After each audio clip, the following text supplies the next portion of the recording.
Bonjour tout le monde, bienvenue sur l'Odyssée Zen d'Angélique et aujourd'hui je vous propose le petit tirage pour le week-end du 13 et 14 janvier. On y va tout de suite avec l'Osho Zen pour la tendance générale et ensuite on ira voir avec la carte sagesse de l'oracle des Bouddhas. Allez, c'est parti. On a la paresse.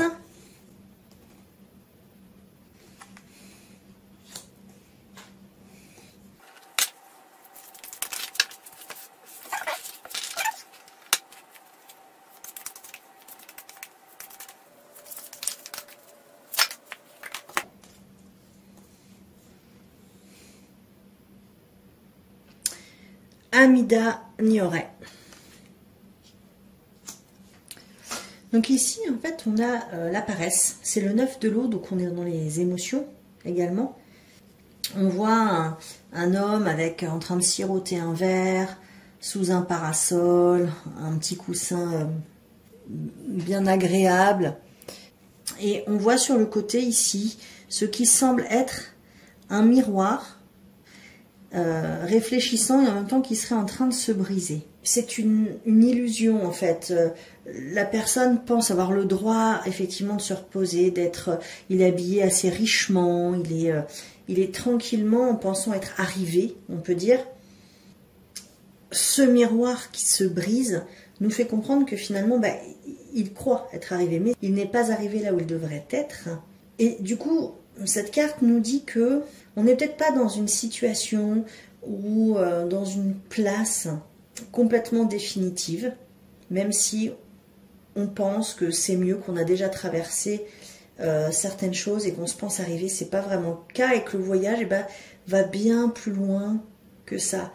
Et on nous invite à un peu quitter nos pantoufles, à finir notre verre et puis à ne plus attendre finalement pour explorer d'autres univers.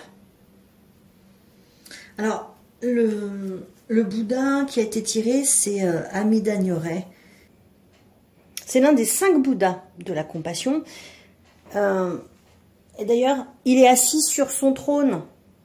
Le trône, c'est un pan. Et le pan, chez les bouddhistes, c'est comme le phénix, il renaît de ses cendres, en fait. Donc, c'est la renaissance et à la fois la compassion par, on l'appelle l'oiseau aux 1000 yeux. Donc, les yeux qui sont dans ses plumes représentent la compassion vis-à-vis de soi et d'autrui. Donc, il est reconnu finalement pour comprendre et pour deviner l'individualité et le potentiel de chacun, d'une part, mais aussi évidemment dans tout ce qui peut exister, dans toutes les choses vivantes. On nous appelle à reconnaître notre individualité propre et nous laisser finalement guider par elle. Par cela, on a le potentiel de devenir finalement tout ce qu'on veut.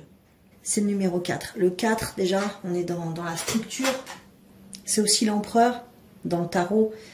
Le 4 vise en fait à dire que chaque chose a une place bien définie, mais en tout cas, c'est pas celle-ci de place. Le but, c'est de rechercher sa propre place, la place avec laquelle on est aligné, pour laquelle on est fait. Voilà, j'espère que ce petit tirage du week-end vous ravira, pourra vous être utile et je vous souhaite un excellent week-end, une excellente semaine à suivre et je vous dis à tout bientôt dans l'Odyssée Zen d'Angélique. Prenez grand soin de vous.